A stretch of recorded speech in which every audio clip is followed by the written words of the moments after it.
everybody, I'm Tom Vassell. I'm Zee Garcia. Today we're taking a look at 4 games from Gerhard's. These are abstract strategy games, and this company, Gerhard's Spiel und Design, they make abstract strategy games, and every year they come out with 3 or 4 new ones. Yes, that's right. Gorgeously produced, wooden abstract games. The boxes don't look like much, but inside they're always very, very nicely. Yeah, you're right. They're wood. Yeah. They're almost always wood. They might occasionally have a non-wooden component, but it's usually all wood. Right. And they're very well machined and very well put together. They also hunt down different designers. I believe all 4 of the games we're talking about are different designers today. Yes, all 4 of them are different designers. So it's not like one person's just designing a bunch of games. Right.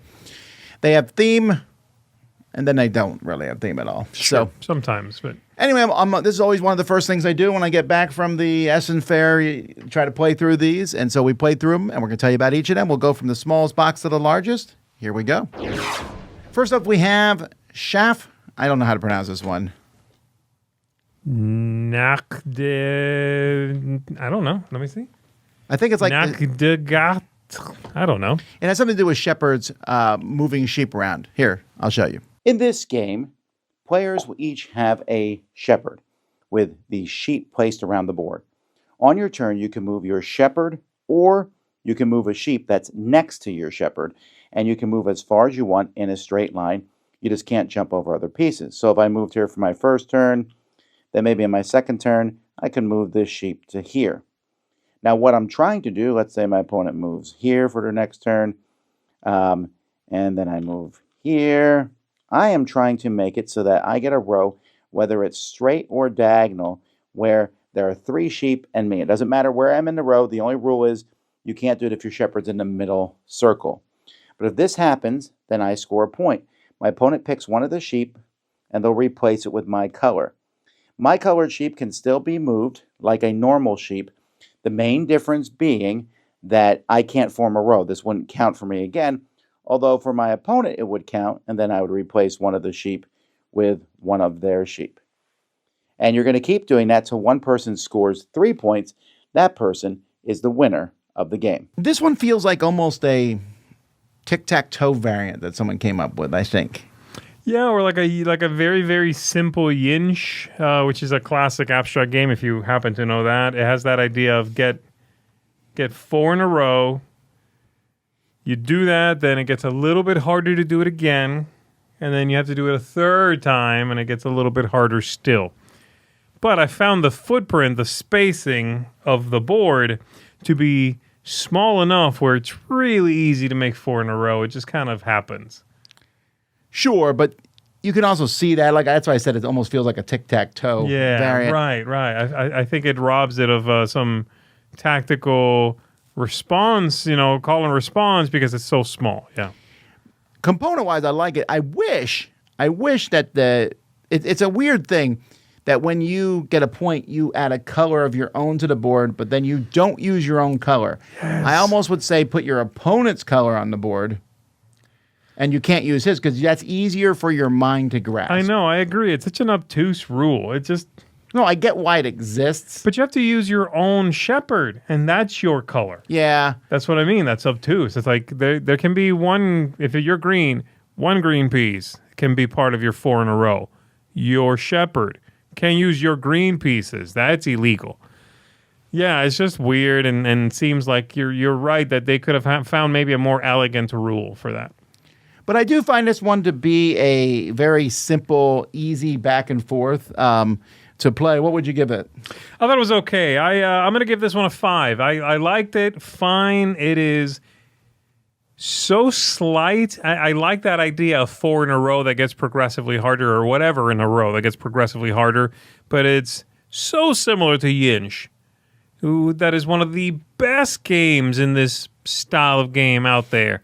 That this one suffers in comparison. But even in a vacuum, it's a little too slight. It's a little too easy to make 4 in a row immediately.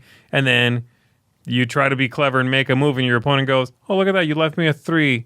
It's like, oh my gosh, it's so simple to do. It doesn't get enough room to breathe and evolve. So 5. I like it more than that. I'm giving it a 7. Me and my son really enjoyed this one. He's a big tic-tac-toe fan, so we're always kind of searching for something that's not tic-tac-toe. Sure. You know, and I thought this one was fun. I don't mind that it's light and breezy. It's a 10-minute game or less, and it's easy to reset up and play again. And I don't know why I get amusement out of any game where it has 2 holes in the same spot, and so 2 different pieces fit there. That works for me. Yeah. So I like this one. Passage is a game about moving across the board. I don't know what else to say more than that. I don't think they even tried to have a theme with this one, but here's how it plays. In this game, Passage, the players are going to be, you're going to put out these discs in the middle rows randomly. There'll be 1 disc left over, that person goes first. And then you're going to take turns placing the discs in the other spots. Now on a player's turn, they will move one of their pieces, and you can move as far as you want as long as it is over your color, or so you can move on these discs, but you must end your turn on a disc of someone else's color or on one of the starting or ending spot. You can even move over your own colors. So let's say, for example, orange moved here for their second action, and I moved here because you have to end when that, and then orange does this. Now, what I could do in my next turn is I can move here, and even though this is an orange space because my black piece is on it, I can move all the way into this spot. And that's what you're doing in this game. The first person to get all 4 of their starting pieces across is the winner. This one I really kind of dislike the setup for this one, where you put out these random discs in the middle. Right. And then you're like, let's take turn putting discs out. It's like, well, should I put this disc next to other discs of my color so I can go across the board?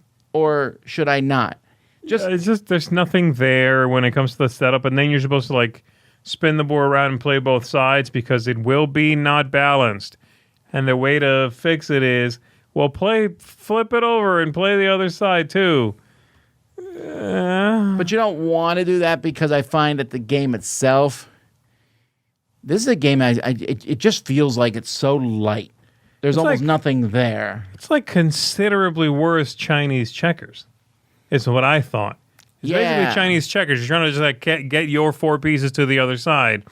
But you can move on all of your own colors like you showed, and it's like, well, sometimes a move is basically all the way across. This one, you were talking about the last game being 10 minutes, sometimes maybe less. This is 3. Yeah, I know. There's very little there. And speaking of 3, this is a 3 for me. It's pretty too. It's a very attractive game. I love the look, but I feel like I might be able to design something slightly more interesting today with these pieces. And I'm no great game designer, so I just find it to be very lackluster. I was very disappointed. Yeah, I don't despise it as much, and there's something, I'm like, I don't hate it, but I also don't like it. So it's a 5 out of 10 for me. This one's very forgettable and one of their worst offerings. Yeah. Surikata. It has something to do with termite mounds. And a meerkat. Popping out and looking, and that's about all the theme you need to know. Yeah. Let's take a look at it. At the beginning of the game, players are placing these termite mounds on the board as well as the meerkat. Each player will have pieces of a color. And on your turn, let's say I'm orange, I can place my piece anywhere I want as long as it is not in the meerkat's line of sight. So I can't put it here, here, here, here, here, here. I could put it here because the meerkat can't see through the termite mound. Once you put the piece out, you'll stand the meerkat on top of it, and it's the next person's turn. Again, they cannot go here, here, or there, but they could go in multiple other places. So maybe they decide to go over here, again, moving the meerkat to that spot. What you're trying to do in this game is one of 2 things. If you force your opponent to put 3 in a row, then you win. Or if your opponent cannot move, because all the spaces left over are in the meerkat's line of sight, then you win. Now, if it's a draw, and there is a possibility of that, I have not yet run across that in my games. This is an abstract game that is super easy, rules-wise, but not easy brain-wise. No. Because you are trying to set yourself up so you don't make 3 in a row. Like that's all you're thinking about. I need to put my pieces so normally you're trying to do well. In this game, it's like you're trying to not do well. You're trying to put yourself in dumb spots. Yes, but it's force weird. your opponent. Yes. And then you move the meerkat. When you play, the meerkat can't see the thing being played, right? Or can, I forget which one No, it he is. can't see, so you have to place it out of his range. Right, but you can play like past a termite mound. That's okay because he can't see past that. It's so weird. And yet it's a very clever abstract game. I think this one's a good one. I think it does stuff I haven't seen in other games. Yes, it's counterintuitive, and that's sometimes a death knell for abstract games. If they are not intuitive, they won't have mass appeal. I don't know if this has mass appeal. I kind of doubt it, but I did enjoy my games with this quite a bit. This is one I think that when I look at it, for some reason, it feels like a classic game. When you put down the little pieces, they feel like Go pieces in a sense. Yeah. And then there's the mounds, and you're like, hey, it's themed. We know it's not. But this came out in 1977, and then it came out in 2025. But Right. It feels almost like it's a game made that way. I don't care if the theme's not there. I like the concept. I just feel it's a game that I feel like I should be able to see several steps forward, and I can't. It just misses the mark for me. I'll play it. I just don't like it as much as other ones. I give it a 6.5. Okay. It's close-ish, and there's a lot of cool ideas, but I've played it probably 8-9 times now, and I think I'm good. I like that the game forces you to board gets smaller. I mean, it shrinks really fast. Yeah, it does. And I've seen games end after like 5 moves sometimes. You have to be really cautious. But yeah, it's interesting. I'm going to give it a 7. I like it a little bit more than you, and I love abstract games that where you do that thing where you tell your opponent where they may play. Sometimes it's much more restrictive than in this game. In this game, it's just, well, here's a few places where you cannot play. To play wherever you want. You can't play here and here. Some games dictate exactly where you have to play.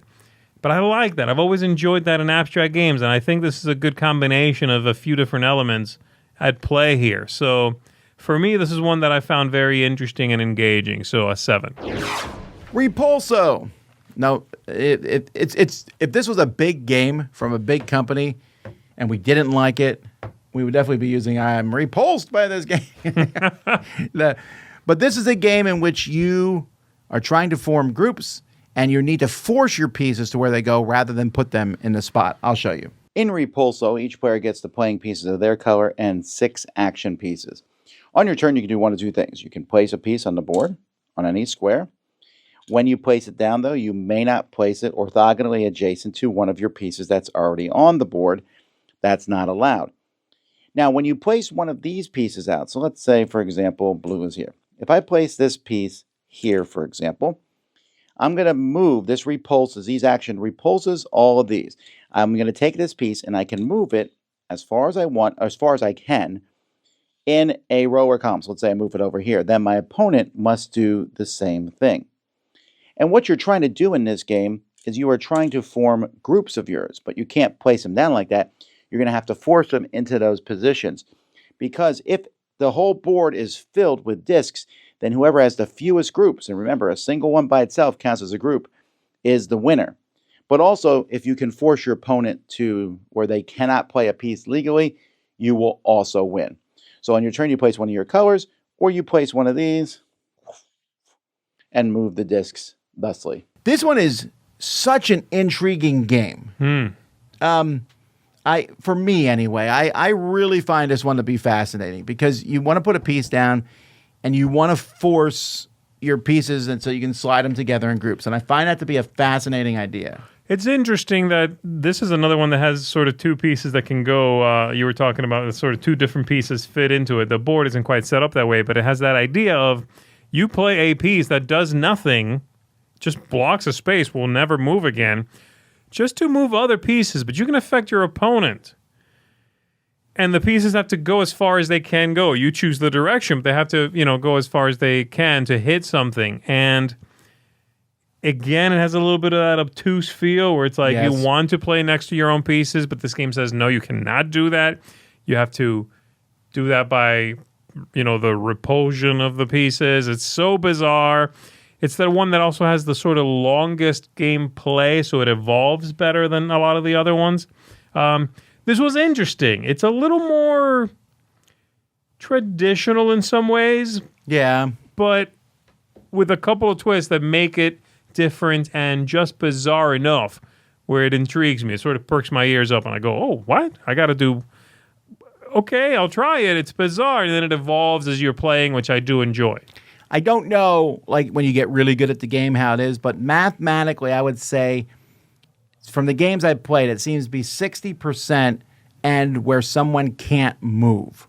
Mm-hmm. And 40% you then score looking at the groups, which is kind of a weird thing because if you know that, then you'd be like, forget the groups. I'm just going to try to force it so you can't play. Yeah. But if you can wiggle out of that, then I've lost. So you got to go for that main aspect of the game. And maybe, like I said, once people know the game, they're like, well, you can always finish. Yeah, maybe that's it. Right. So there's that. But I'm still at that beginning phase. But I kind of like that crossroads of those two end game goals. And it's not particularly hard. The first time I played, I missed the rule where you had to move the piece as far as you had to. And I kind of like that. It was even made the game even more strategic because you can move it where you want it to. You had to move it, but you can move it where you want it to. And so there was some more maneuvering. But then you can't mess up your opponent, because you have to move their pieces. When you put a white piece, everything around it moves. This way, I can maybe force you to keep going past a place you'd love to stop. Sure. Yeah. So anyway, I like it a lot. What about you? I like it. Yeah, I like this one too. I like it about as much as the last one we talked about here. So I'm going to come down to a 7 on this one as well. I think I like the quirkiness of the other game just a hair more with the termite mounds and that's a little bit weirder. It's a little bit funkier. This one feels slightly more traditional. Putting pieces out, trying to make big groups, and then you introduce that one piece that pushes them and adds motion to the board and livens up the whole thing. That's what I like about it. I like those two. You play a piece, pretty standard, or then you play one and it pushes things and it feels kinetic. I like that feel. Yeah, I like this a lot. I'm giving this an 8. This one feels very in line with big abstract games. Yeah. Like if the Yinch series, the Gift series made this, I could see this being one of their games. I hear you, yeah. And it has that classic feel. I like games like Othello and whatever. You're making groups and it works, but it's also very interactive. It's very mean in some ways, and you like that. But knowing when to use those blocking pieces, the first time you play, you start using them, and you're like, "Oh." The second time I played, no one uses them, but you're like, "We have to." You have to know when to use them, and I like it. It works well, and also looks very clean on the table too. Yeah. It's easy to score also. So that's Repulso. And there you go. 4 games. Interesting. This doesn't dissuade me.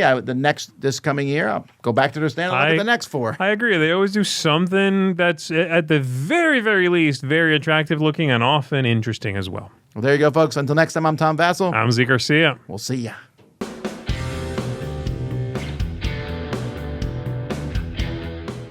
Hey everybody, thanks for watching another video from the Dice Tower. Hey, you want to learn more about us, communicate with us? We have a Facebook group, we have a Discord channel, lots of different ways to get involved with the Dice Tower. You can find that in our Linktree link below. So just click that, it will take you and you can communicate with us on Facebook, join our Facebook groups. There's lots of cool things that you can find and become part of the Dice Tower. Thanks so much for watching. I'm Tom Vassell.